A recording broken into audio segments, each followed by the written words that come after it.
This is a bloody industrial video.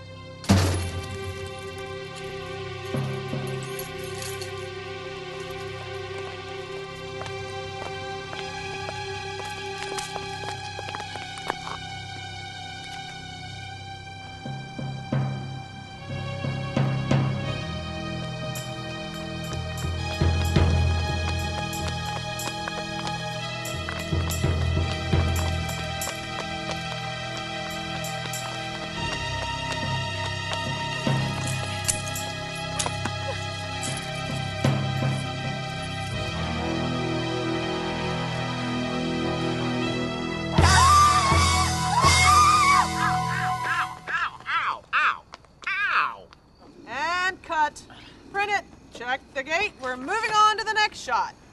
I guess she saw me coming. Not that it was that difficult. It was in the script. But there's another potential killer out there that most of us will never see coming. I'm talking about blood-borne pathogens. And if you're someone who might be exposed to blood or other bodily fluids on the job site, you're at risk. On a movie set, the dangers you face are mere illusions. They're not real. Besides, if something goes wrong here, you can always yell, "Cut!" and do another take until we get it right. But out there, you only get one chance, and the dangers you face are no computer-generated special effects.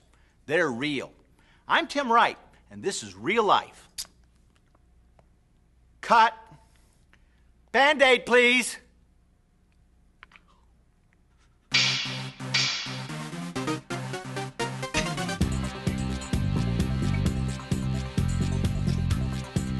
Real life with your host, Tim Wright.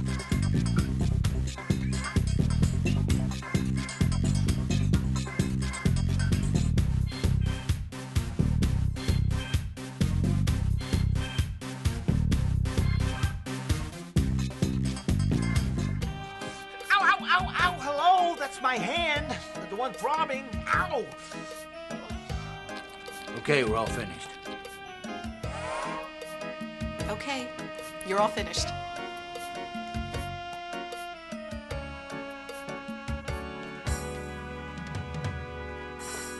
Gloves, disposal containers, washing your hands. Seems like a lot of trouble for a little cut, huh? Well, it's not nearly as much trouble as being exposed to a BBP. That's fancy talk for bloodborne pathogen. And like I said, it's a threat that anyone exposed to blood or other bodily fluids might face. Ow. But not to worry. As was demonstrated by wearing gloves, properly removing them, using an appropriate disposal container, and washing hands thoroughly, there are steps you can take to protect yourself from exposure to BBPs. It begins with what I call the 3 A's. Awareness, attitude, action. The 3 A's to safety when facing possible exposure to bloodborne pathogens. It's just like in real life. Real life. Being aware of the dangers around you and having the right attitude about your personal well-being leads you to take the necessary actions to protect yourself. Awareness. The first of the 3 A's is awareness. Knowing the dangers you face is key to deciding how best to protect yourself. This begs the question, what are bloodborne pathogens? The ABCs of BBPs, according to the CDC, are HIV, HBV, and HCV. Any questions? Huh? Sounds confusing, but it's not. Here's what you need to know. Some of the most common BBPs are the hepatitis B virus, or HBV, hepatitis C virus, or HCV, and human immunodeficiency virus, or HIV. A hepatitis B infection affects the liver and may cause jaundice, dark brown urine, and clay-colored stools, or can even go unnoticed. I beg your pardon, but did you happen to see a bloodborne pathogen come by here? Yes? No? Yes? Most people overcome HBV infection, but some can develop cirrhosis of the liver, suffer liver cancer, or even death. Fortunately, HBV infection is preventable with the hepatitis B vaccine. Hepatitis C also attacks the liver and can cause chronic liver disease and death. Unfortunately, there's no protective vaccine for HCV. HIV attacks the immune system, destroying its ability to fight infection. In many cases, people with HIV go on to develop AIDS. Persons infected with HIV can carry the virus for years with no symptoms, which brings me to my next point. You cannot tell if someone is carrying a bloodborne pathogen just by looking at them. Never assume someone is free of infection just because they don't show any signs. You should treat all potential exposures the same and protect yourself accordingly.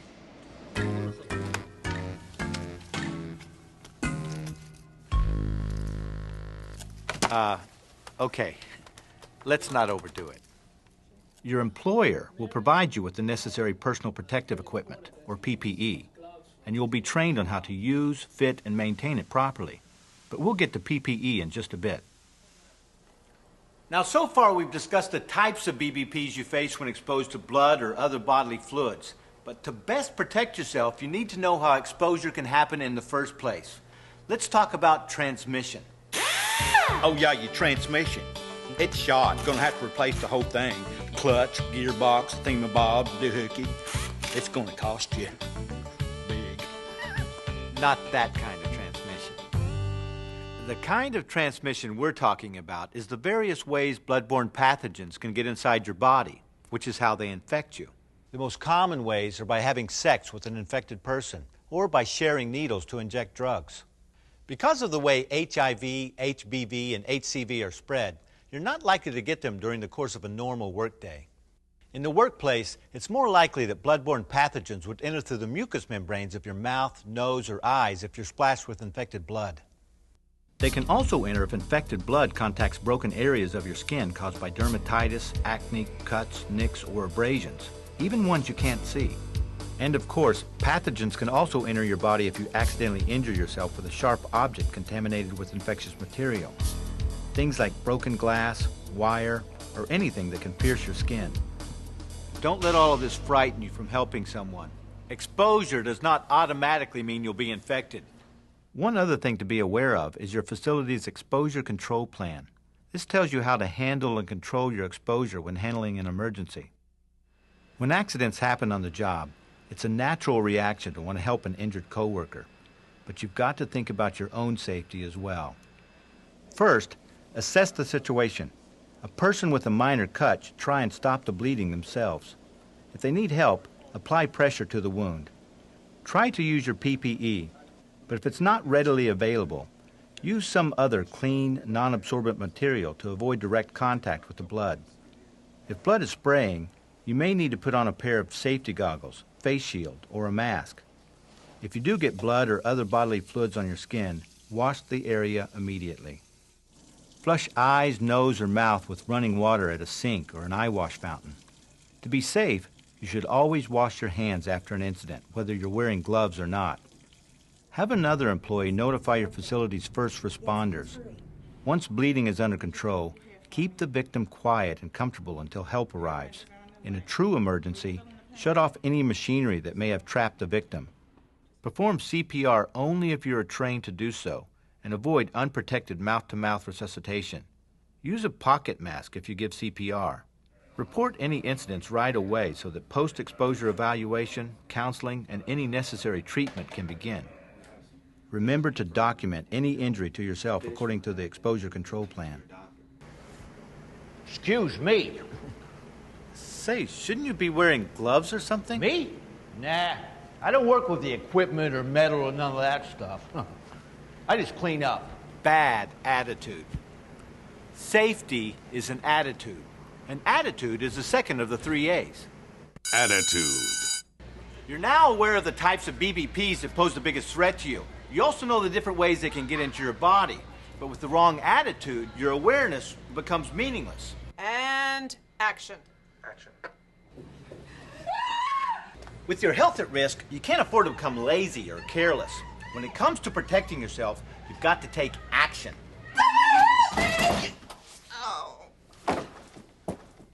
Cut!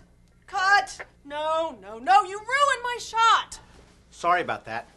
Action, the most important of the 3 A's. It's the actions you take to protect yourself that will reduce, if not eliminate, your risk of being exposed to infectious materials. Let's go over some of the things you can do.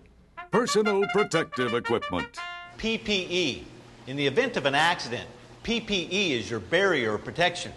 The PPE you need may just be a pair of single-use gloves, but sometimes you may be required to wear a smock, gloves, eyewear, and a face mask. Your employer will provide whatever PPE is needed and show you how to use it. They'll also maintain, replace, and dispose of PPE as required. But there's one thing your employer can't do. Wear it, don it, put it on. It's your job to use PPE properly, especially if you're helping an injured coworker, cleaning up after an accident, or doing routine janitorial or maintenance activities. After all, it's your health that's at risk. Make sure all PPE fits properly and is in good working condition. Damaged or loose-fitting PPE doesn't protect you. Check gloves and masks for cracks or tears. Bring any damaged PPE to the attention of your employer to be repaired or replaced immediately. Along with maintenance of your PPE, you must also use and dispose of it properly to be effective. Bandage any cuts on your hands before putting on your gloves. Disposable single-use gloves should never, ever, without exception, be used more than once. Heavy-duty utility gloves can be reused after thorough washing or decontamination, but if they are cracked or torn, they too must be thrown out. While wearing gloves, avoid rubbing your face, especially your eyes, nose, or mouth. Remove single-use gloves according to the training you receive, making sure that your bare skin does not come in contact with the exterior of used gloves or other contaminated PPE. Use appropriate disposal containers when discarding PPE. Once PPE has been removed, wash your hands thoroughly. Start by wetting your hands. Use a non-abrasive soap and build a good lather. Rub your hands together for at least 15 seconds. Be sure to get around fingernails and under rings. Keep your fingers pointing downward as you rinse so the water flushes contaminants off your hands instead of up your arms. Dry with disposable towels. If a hand washing facility is not readily available, use a hand sanitizer until you can get to a sink. Aside from PPE, there are other things that, when used properly, will help reduce your chance of exposure. I'm talking about engineering controls. Engineering controls. Sorry. These are the physical and mechanical systems used to eliminate hazards. This includes the hand washing facilities with disposable towels and disposable containers for contaminated material. Now let's talk about good housekeeping. Are you kidding me? Do I look like I know anything about housekeeping? My wife asked me to clean the carpet once and I blew out the whole electrical system. By the way, leaf blower is not a good substitute for a vacuum. When I say housekeeping, I'm talking about keeping your workplace clean in order to reduce your potential for exposure. You know, maintenance and janitorial staff are among those who may have regular contact with potentially infectious substances. They can be anywhere you have to clean: countertops, toilets, sinks, and trash containers. Really? That's right. Here are some safe work procedures to follow. First, always wear gloves. Wear a smock or apron when cleaning larger spills of blood or bodily fluids. Be alert for sharp objects when emptying trash containers. Never smash down overflowing containers with your hands or feet. Carry trash bags away from your body to avoid being stuck with an unseen sharp. Never pick up broken glass with your hands. Use a brush and dustpan, tongs, or forceps. Place contaminated sharps in a puncture-resistant, leak-proof container and dispose of according to your employer's policy. Don't attempt to clean up blood or other bodily fluids unless you are trained and authorized to do so. Spills should be absorbed with a paper towel to avoid spreading, and then cleaned with an approved cleaning agent. Awareness, attitude, action. So there it is, the 3 A's to safety when working around blood or other infectious materials. And although I can't promise you that an accident will never happen, I can assure you that by remaining aware of the dangers around you, keeping a safety-first attitude, and taking the necessary actions to protect yourself, the chances of your being exposed to a BBP will be greatly reduced. But remember, it's up to you. I'm Tim Wright. See you next time. Okay, you've just seen the different ways you can be exposed to bloodborne pathogens and what steps you can take to protect yourself. Now let's put what you've learned to the test. In this next segment, we're going to put some of our own workers into various situations. With your help, let's see if they can make it through safely. Here's Dave responding to a sound he hoped he'd never hear. His friend and coworker Pam screaming in pain. Pam is bleeding a great deal from a serious injury. What does Dave need to do? That's right. Dave should first survey the scene to make sure it's safe for him and there's no further danger to Pam. Next, send someone for help. Then calm yourself and help the victim remain calm. Help has not yet arrived, and Dave has to deal with the injury. Pam is going to need his help in controlling the bleeding. Dave's safest move is to have Pam apply direct pressure to the wound herself while he gets the proper PPE to protect himself. Dave has the first aid kit and pulls out the gloves. He notices a scratch on his hand and knows what he needs to do. Do you? That's right. Always bandage open areas before putting on gloves in case the gloves are torn or damaged. Now Dave is safe to help Pam. Using a sterile pad, Dave applies direct pressure to the wound to control the bleeding. Then he'll encourage Pam to rest and reassure her that help is on the way. Thanks to Dave's quick thinking, Pam is going to be okay. But he still needs to be sharp. He's got blood on his PPE and needs to get rid of it without contaminating himself. How should Dave remove his gloves? It's important to remove the gloves properly. First, peel off one glove from the wrist to the finger with the hand pointing downward and hold it in the gloved hand. With the exposed hand, peel the second glove off from the wrist, tucking the first glove inside the second. Dispose of the gloves and wash your hands immediately. Now the accident scene needs to be cleaned. Here's Brianna. She knows the scene is still a potential danger to others, so she keeps everyone out of the area. Brianna will throw all contaminated material into a sturdy, leak-proof container and dispose of according to her facility's policy. Oh no, Brianna must have torn her glove while cleaning. What should she do? That's right. She'll wash her hands with a non-abrasive soap and report this as a possible exposure incident to her supervisor. Dave and Brianna had a tough day, but they remembered their 3 A's and got it right on the first take. So how do you think you did? Did you use the 3 A's? I hope so, because in here, you do get a second chance. But in real life, you only get one. I'm Tim Wright. Keep it real.